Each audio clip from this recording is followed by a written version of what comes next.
Revolution Radio and freedomslips.com, its staff or affiliates. You're listening to Revolution Radio, freedomslips.com, 100% listener-supported radio, and now we return you to your host.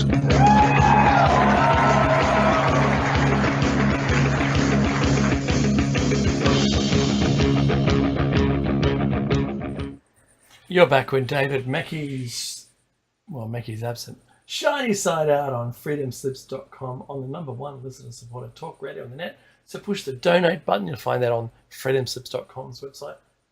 Or subscribe to the archives for free. Subscribe for free? What?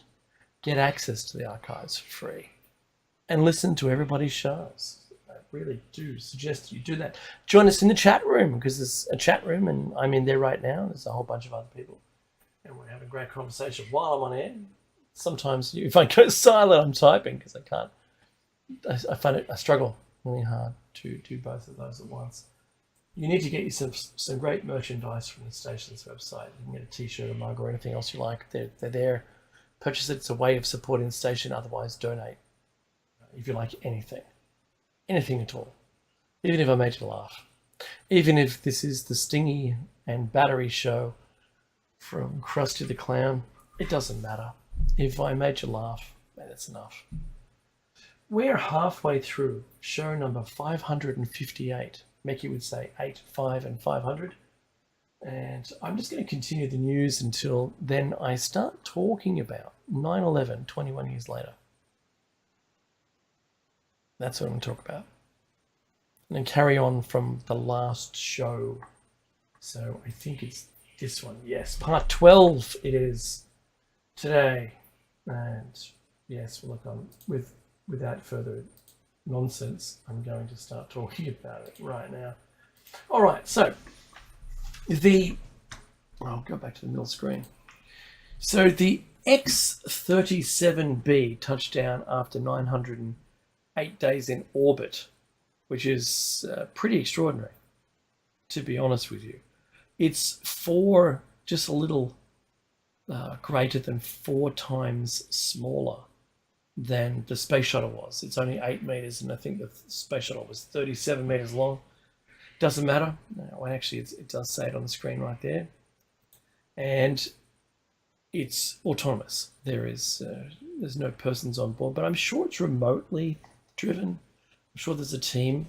It's meant to be secret. It's got an X, which is it signifies development. But that doesn't matter really.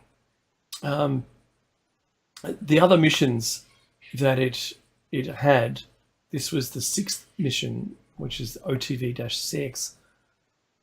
All nondescript missions. If you see, these are usually military, to say the least. The first one was 244, the next one 468, and they've just been gaining in time. 674.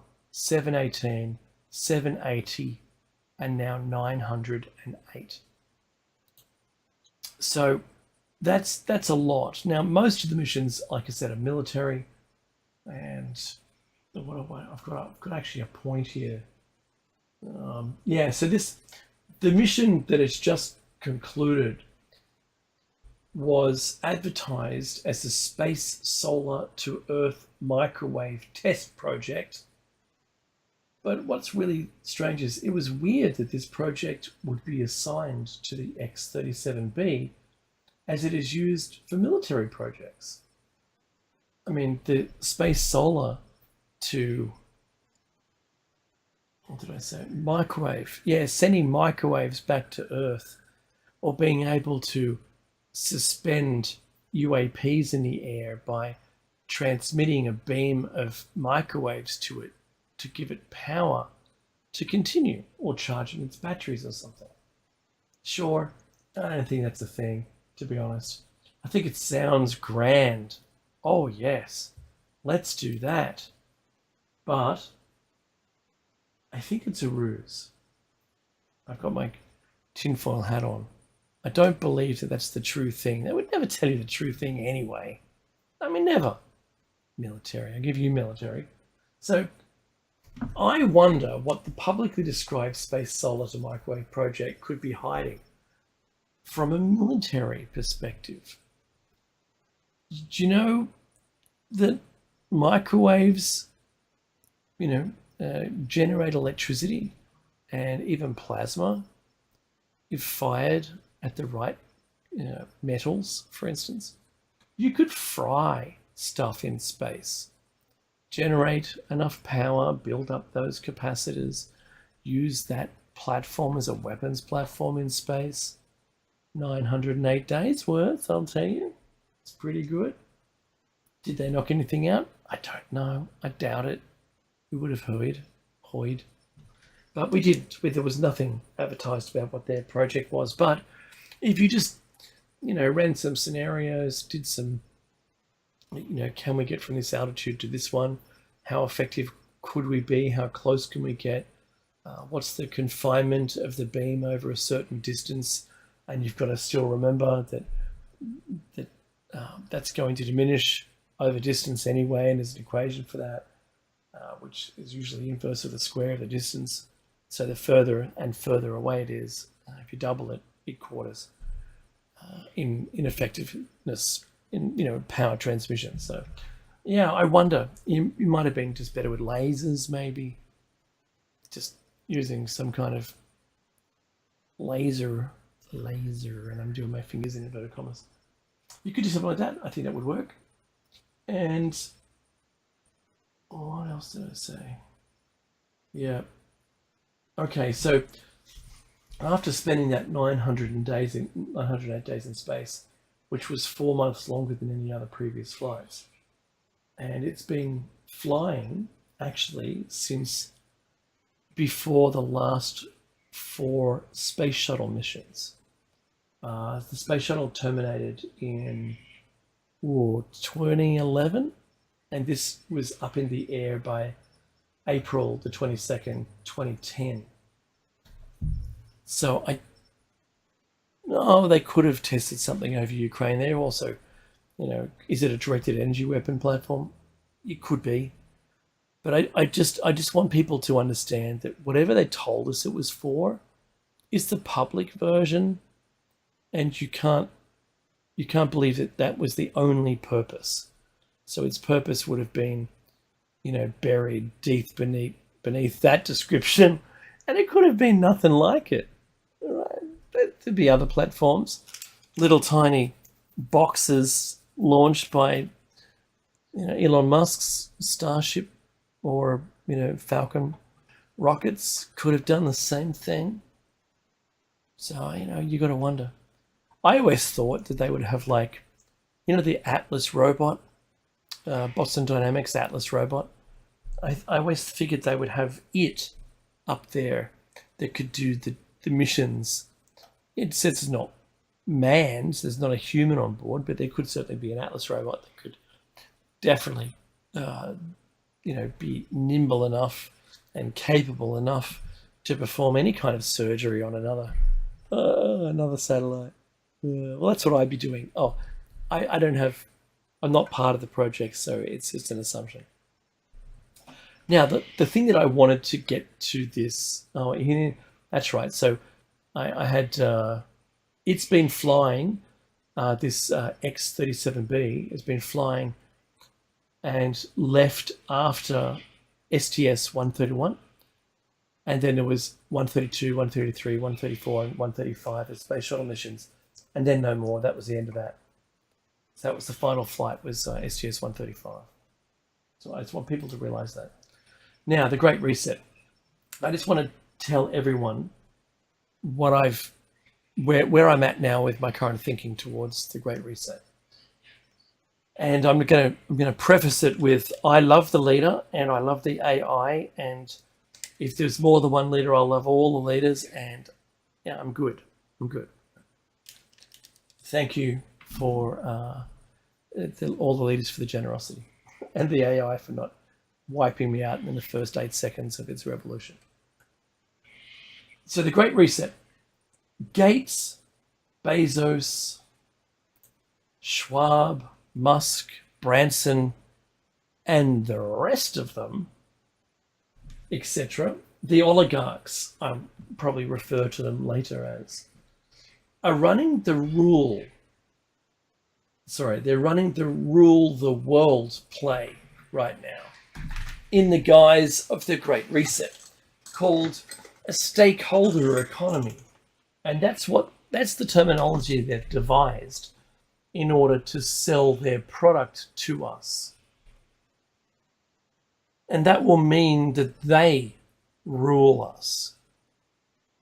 The stakeholders, stakeholder economy, it's their concern. They want to continue making money. They don't care about a lick of anybody else. They don't care about. All they care about is themselves as the stakeholders. They're the largest companies in the world. They want to keep going. So they've decided that with their power, they're going to rule the world and be damned to the rest of everything else. So that means one world governance under the Great Reset, under their control. It means a one world currency. Don't think that isn't coming. In the current World Economic Forum, they're open about, we let you guys play, I'm paraphrasing, we let you guys play with your cryptos and their digital currencies, and we suggest every country get one and did their own digital currency, but there'll be a global digital currency, and we're putting the things in place right now to run it. And that's kind of why they don't want all those billionaires now that are on the digital currencies or crypto, and they're wiping out all of their money right now. So that's a huge play that looks like it's in flight. And one world programming, there'll be one message, and that'll come from this new world order. It'll come from them. And like we had to behave ourselves with the WHO, we had to behave ourselves in Facebook and YouTube and on Twitter and all of those platforms. If we didn't behave ourselves, we were deplatformed. That's social programming. That tells you you are and you aren't allowed to say something. And it goes above and beyond the laws within countries. It didn't matter that America has free speech. You weren't allowed to talk about things, and you were silenced if you did. What world did we think that we were born into, me 55 years ago, where that would ever be a thing? No, that was in science fiction. That was in the dystopian universe where there was no how to, I know you put your hands in the air in bewilderment. How do they get there without argument or complaint? And I mean, we just did. Look back 2 years. We just did. We got there. There wasn't the big argument and complaint that we thought there was. Yeah, some very, very famous people attempted to make their own platforms. And then Musk just bought Twitter to try and, drain the swamp. But, all those people that drain the swamp end up getting, they annoy the people at the top. And that's kind of really bad. There's a second YouTube that's live now. I do a second live stream for the second hour. VK, so have a look at that and you'll be able to see what I'm talking about. All right, so in Australia, I'm nearly there.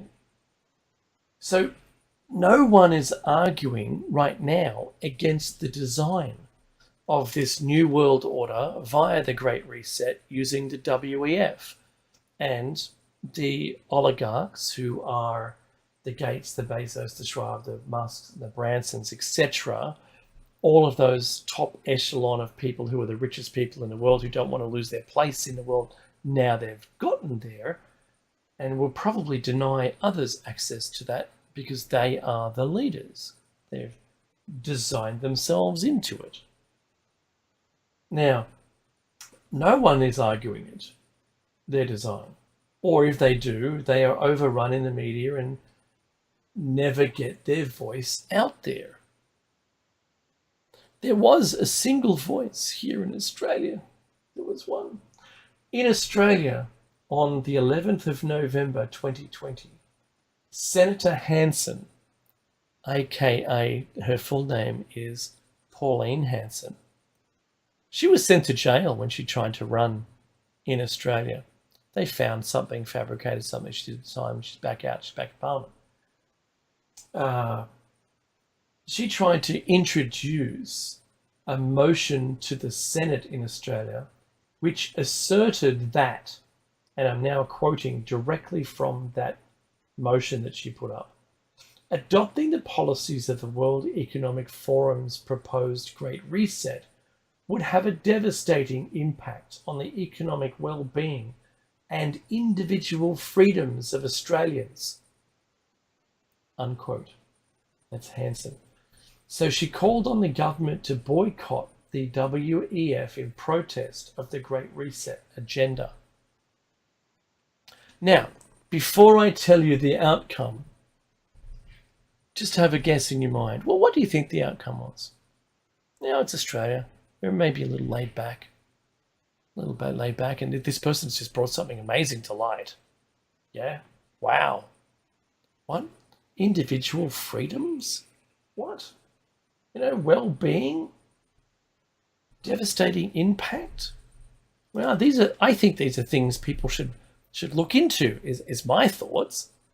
But no, sadly, the motion was defeated with 2 persons voting for the motion to get up and 37 against. Isn't that a shock?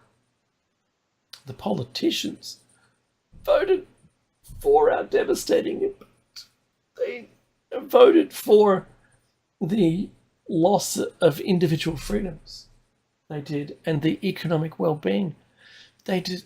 They voted for those devastating effects and not against the motion to analyse it. And the 2 votes were Hanson herself and her fellow One Nation Senator Malcolm Roberts. That's it.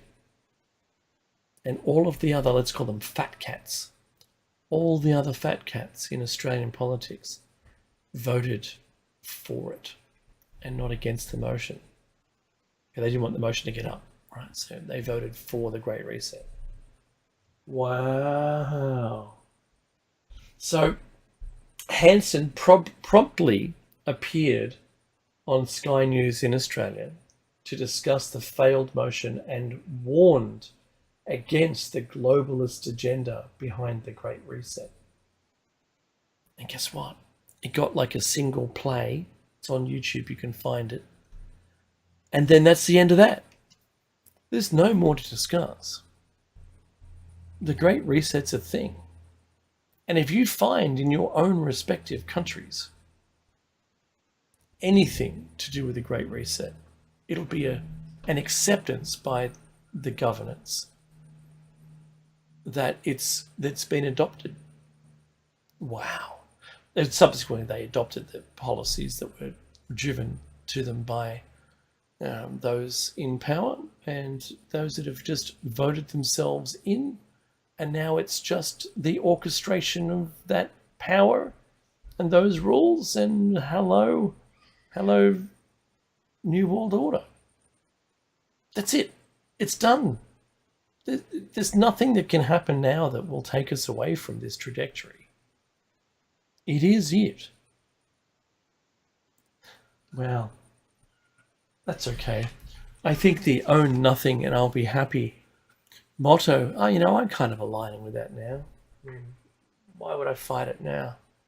I own things now, but if they're going to give me a wage for the rest of my life where I don't complain any longer,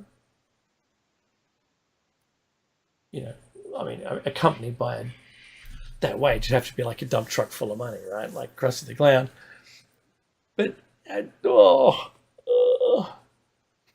does it make life like Star Trek? And if they say yes, what's your point? And I go, well, that would make it very difficult to make a rational decision. As long as there'd be no more wars.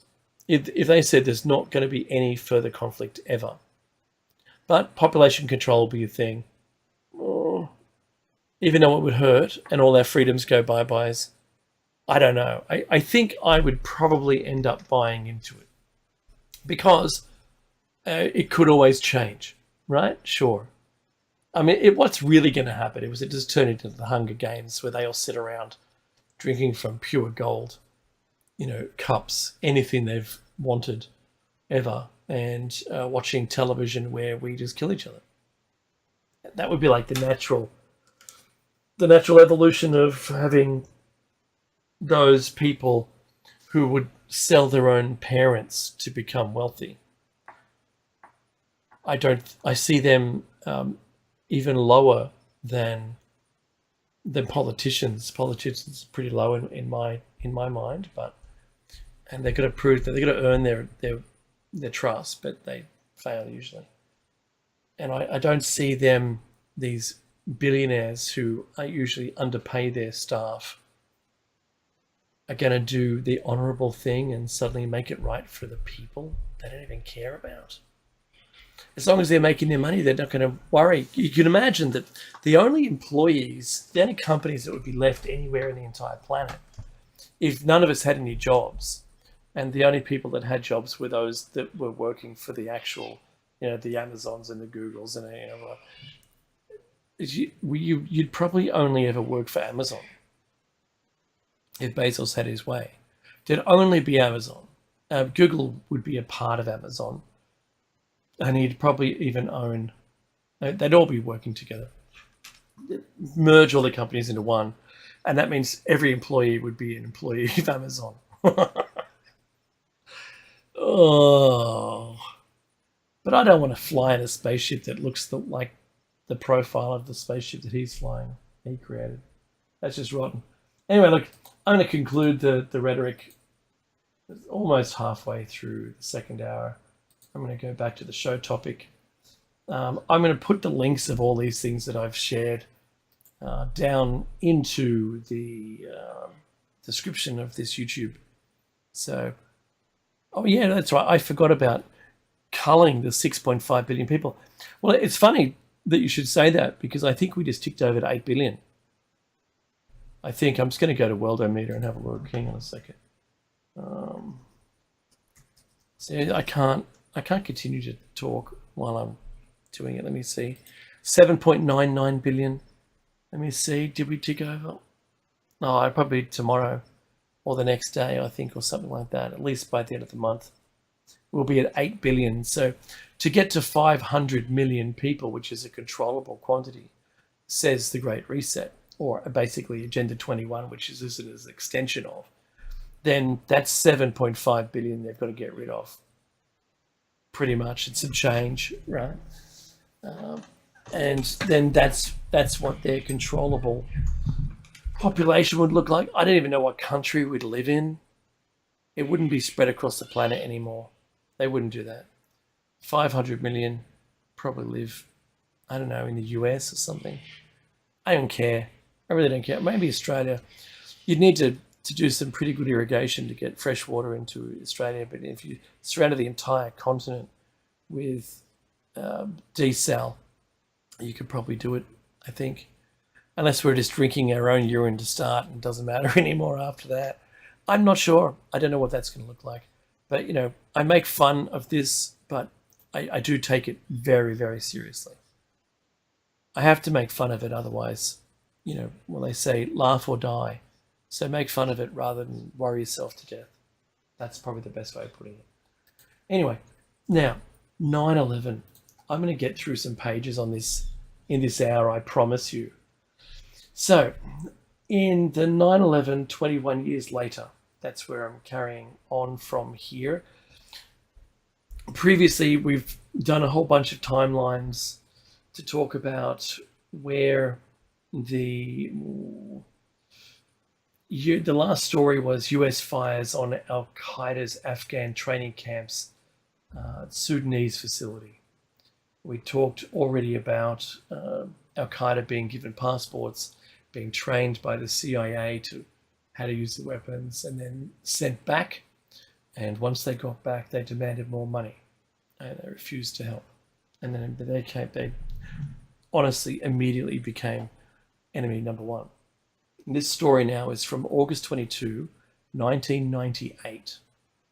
Mullah Omar calls State Department and expresses interest in confidential dialogue.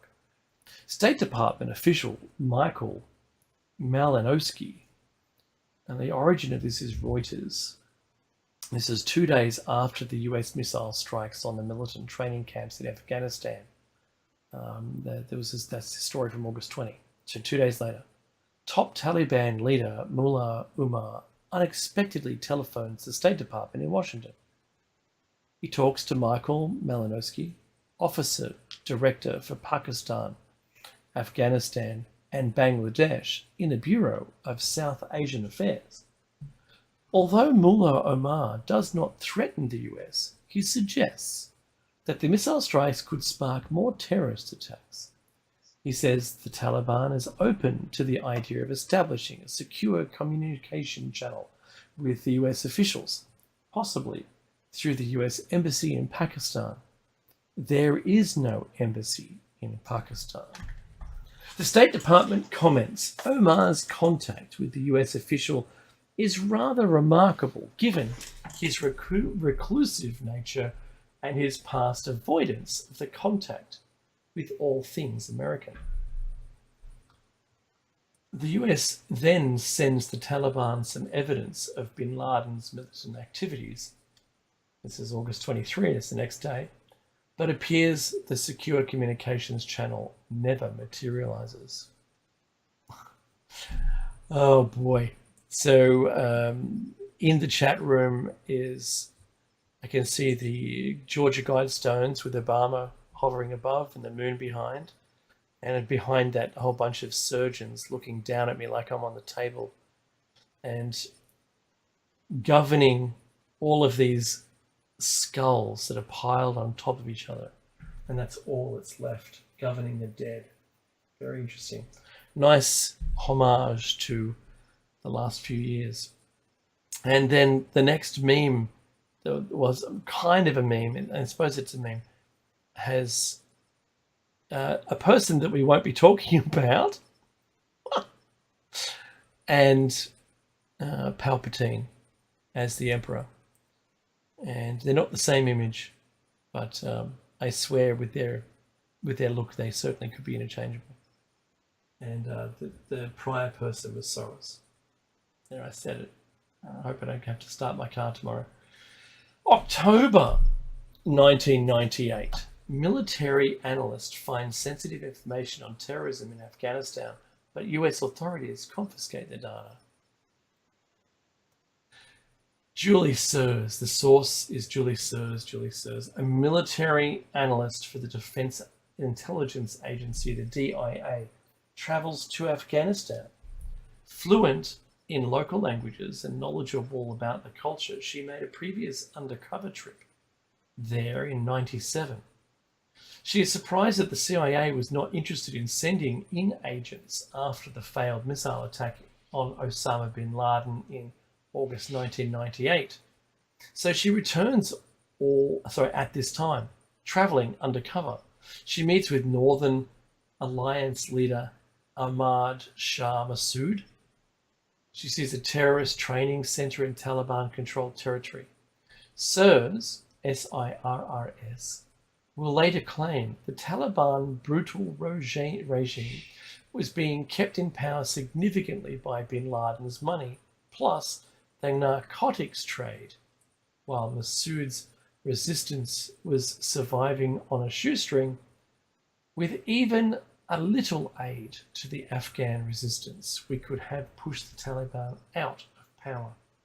But there was great reluctance by the State Department and the CIA to undertake that. She partly blames the interest of the US government and the oil company Unocal to see the Taliban achieve political stability to enable trans-Afghan pipeline. She claims Massoud told me, she says, he had proof that Unocal had provided money that helped the Taliban take Kabul. She also states, quoting, the State Department didn't want to have anything to do with Afghan resistance, or even politically, to reveal that there was any viable option to the Taliban. End quote. After 2 weeks, SIRS returns from a treasure trove of maps, photographs, and interviews. This came from ABC News, ABC American News, 2002, 18th of February. And also it was repeated again in the New York Observer, the 11th of March 2004. When Surs returns from Afghanistan, her material is confiscated and she is accused of being a spy. Says one senior colleague. She had gotten the proper clearances to go and she came back with the valuable information. But high-level officials were so intent on getting rid of her, the last thing they wanted to do was to pay attention was any information she had. Surs is cleared of wrongdoing, but her security clearance is pulled. She eventually quits the DIA in frustration in 1999. That was the next year. The New Yorker, 11th of March 2004. Congressman Dana Rohrabacher, that's probably incorrect, will claim that the DIA, the main DIA official behind the punishment of Surs, is Lieutenant General Patrick Hughes, who later becomes one of the top officials running at the Department of Homeland Security. Wow. December 5th, 1998, Unocal abandons Afghan pipeline project. Unocal announces it is withdrawing from the CENTGAS Pipelines Consortium and closing 3 of its 4 offices in Central Asia. President Clinton refuses to extend diplomatic recognition to the Taliban, making business there legally problematic. A concern that Clinton will lose support among women voters for upholding the Taliban plays a role in the cancellation. This is New York Times, 5th of December 1998. Late 1998, Taliban, these are all news stories that were out there and they're now deleted, and we were lucky enough to collect them then, but you can't find them today unless you're looking at something like Wayback Machine or Archive. During the investigation of the 7th of August 1998 US Embassy bombings, FBI counterterrorism expert John O'Neill finds a memo by Al-Qaeda leader Mohammed Atef on a computer. The memo shows that bin Laden's group has a keen interest in and detailed knowledge of negotiations between the Taliban and the US over an oil and gas pipeline through Afghanistan. Atef's analysis suggests the Taliban are not sincere in wanting a pipeline, but are dragging out negotiations to keep Western powers at bay. In 1999, US ready to fight for oil, especially in Persian Gulf and Caspian regions. A top-level US policy document explicitly confirms the US military's readiness to fight for a war for oil. The report, Strategic Assessment 1999, prepared for the US Joint Chiefs of Staff and the Secretary of Defense, states, quoting, "Energy and resource issues will continue to shape international security," unquote. And if an oil problem arises, US forces might be used to ensure adequate supplies. Oil conflicts over production facilities and transport routes, particularly in the Persian Gulf and Caspian regions, are specifically envisaged. This actually comes from the Sydney Morning Herald, 2003, 20th of May. Here's another story. Enron plans power plant with bin Laden family. I'm not sure if you knew about it or not, but this was from June 1999. Enron announces an agreement to build a $140 million power plant in the Gaza Strip between Israel and Egypt. One of the major financiers for the project is the Saudi Bin Laden Group, a company owned by Bin Laden's family. This is the second attempted project between these two companies. 90% complete, The construction will be halted because of Palestinian-Israeli violence and then Enron's bankruptcy. August 1999. Taliban leaders visit the US. About a dozen Afghan leaders visit the US. They are militia commanders, mostly Taliban, and some with ties to Al-Qaeda. A few are opponents of the Taliban. Their exact names and titles remain classified. For 5 weeks, they visit numerous locales in the US, including Mount Rushmore. All their expenses are paid by the US government and the University of Nebraska. Thomas Goitier, an academic heading an Afghanistan program at the University of Nebraska, host their visit. Goitier is working as a consultant to Unical at the time, and some Taliban visits to the US are paid for by Unical, such as a visit 2 years earlier. However, it is unknown if Unical plays a role in this particular trip. Goitier had previously been paid by the CIA to create Afghan textbooks promoting violence and jihad. It is unknown if these or any of these visits or visitors meet with US officials during their trip. This comes from the Chicago Tribune, 2001, the 21st of October. In July, the 4th of July, Independence Day, 1999, executive order issued against Taliban. With the chances of a pipeline deal with the Taliban looking increasingly unlikely, President Clinton issues an executive order prohibiting commercial transactions with the Taliban. The order also freezes the Taliban's US assets. Clinton blames the Taliban for harboring bin Laden. Okay, so this is in 1999. I mean, 9/11 hasn't happened yet. And this says this was both on CNN and the US president. This was the 6th of July, 1999. December 20, 1999, Iran said to be supporting conflict in Afghanistan to further their own pipeline plans. The BBC explains one reason why the Northern Alliance has been able to hold out for so long in its civil war against the Taliban in Afghanistan.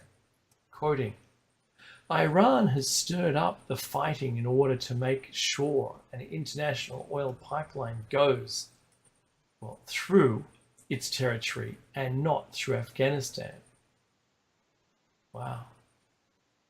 BBC reported this in 1999, 20th of December.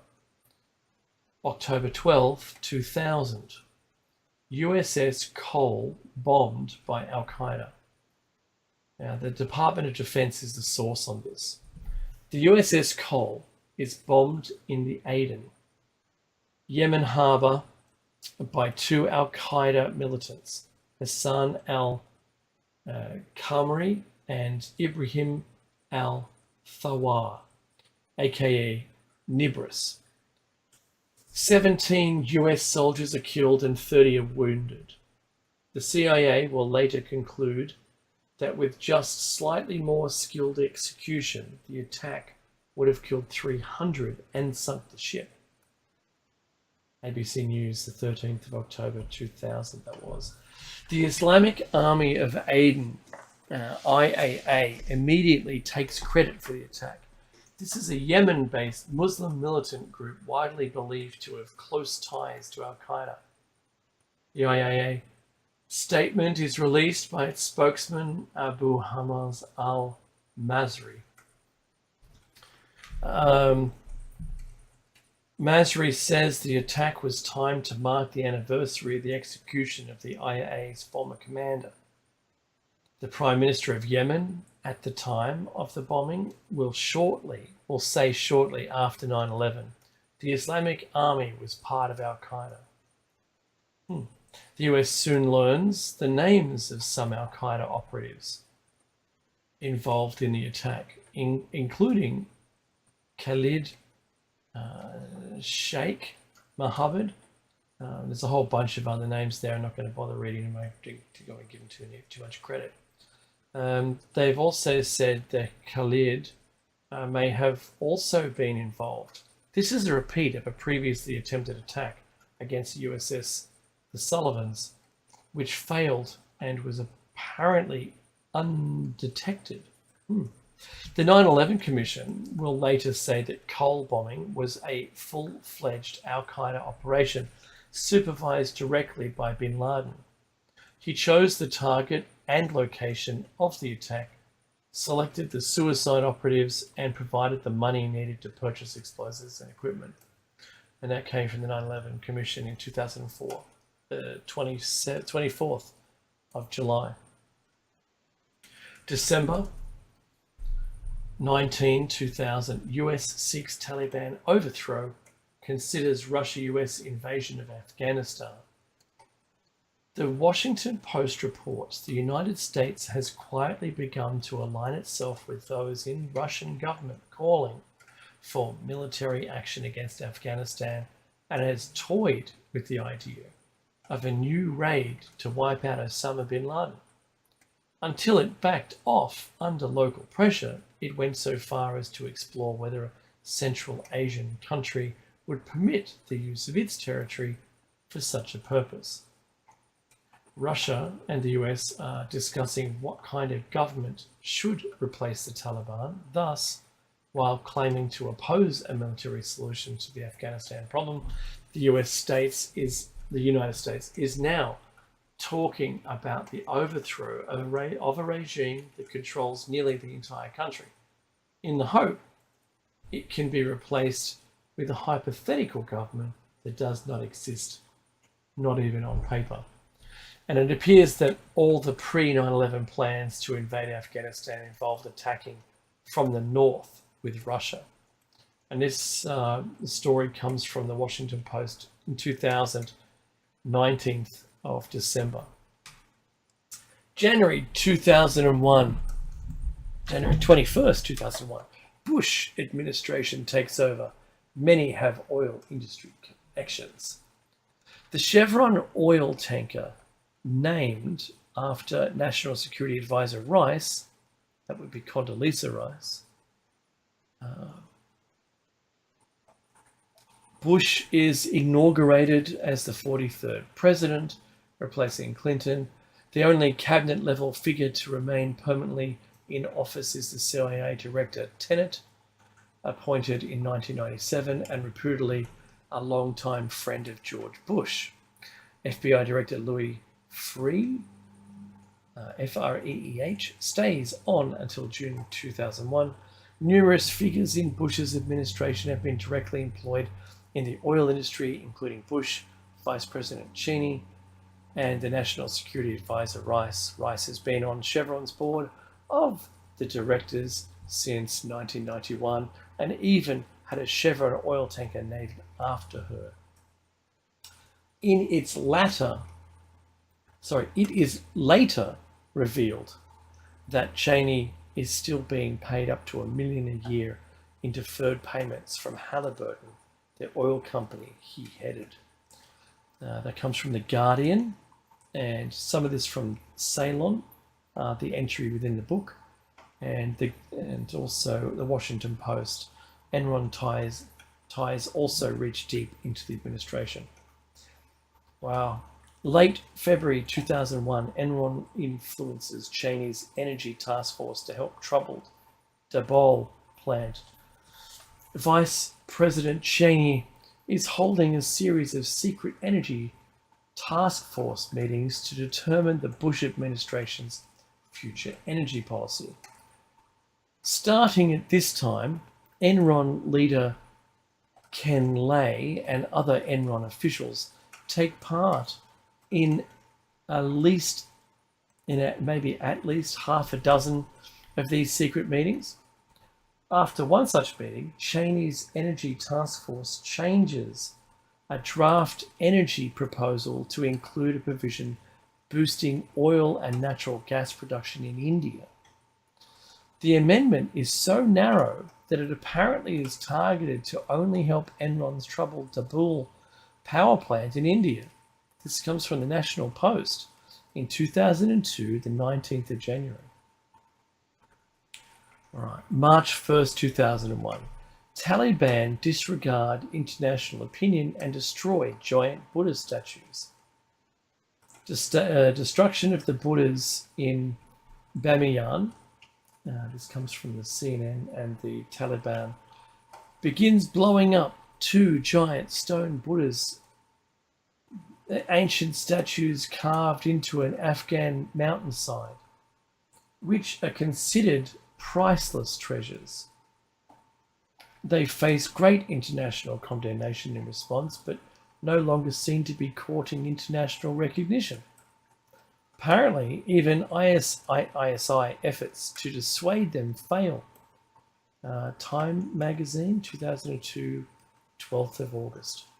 Pakistan President Pervez Musharraf wrote Taliban head Mullah Omar a 4-page letter urging him not to blow up the statues, and the letter was secretly hand-delivered to Omar by IS Director Lieutenant General Mahmoud Ahmad.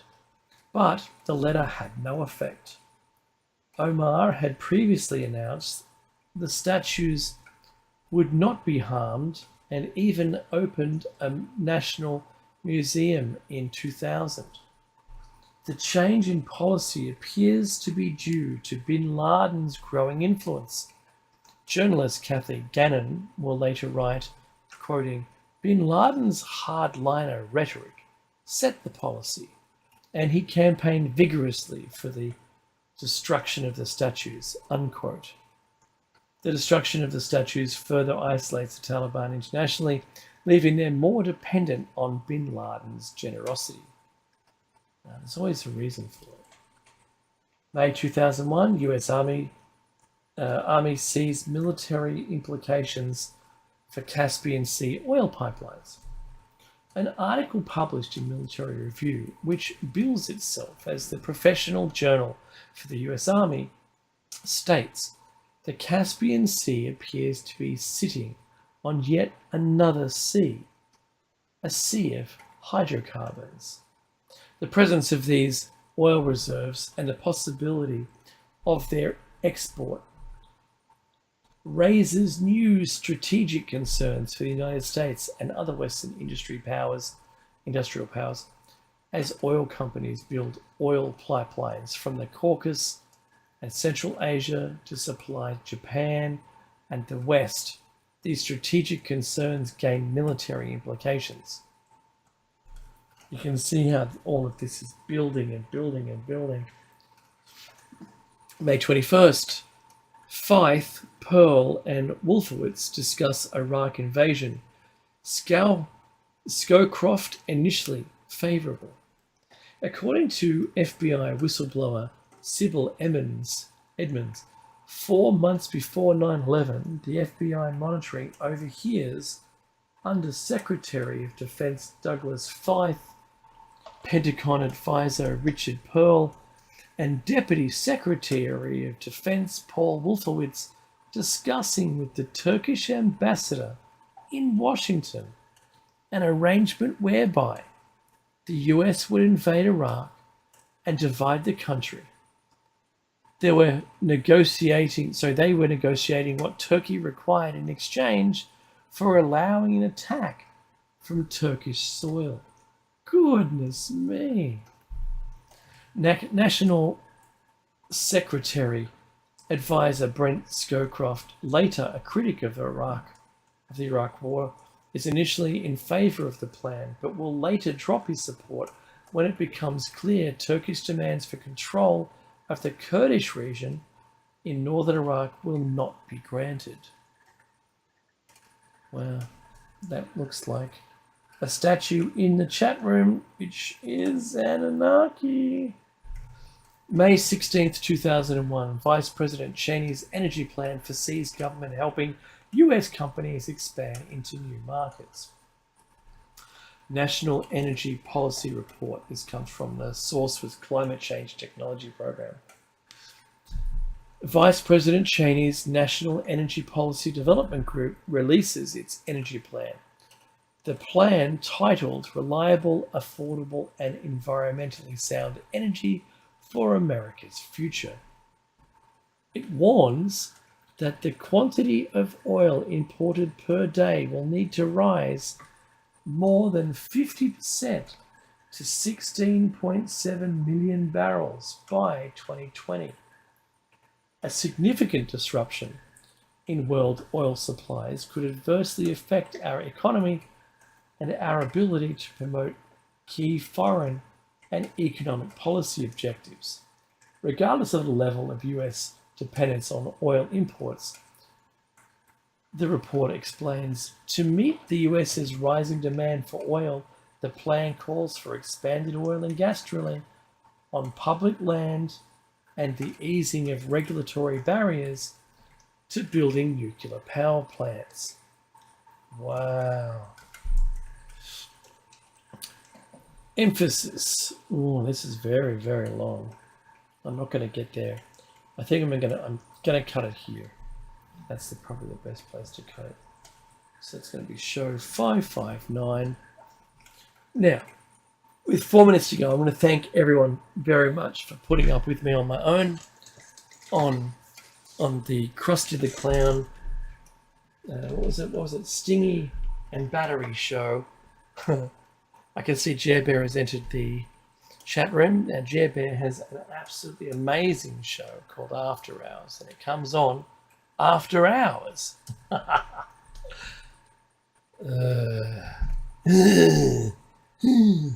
can't do Krusty's voice. I shouldn't try. I need to practice.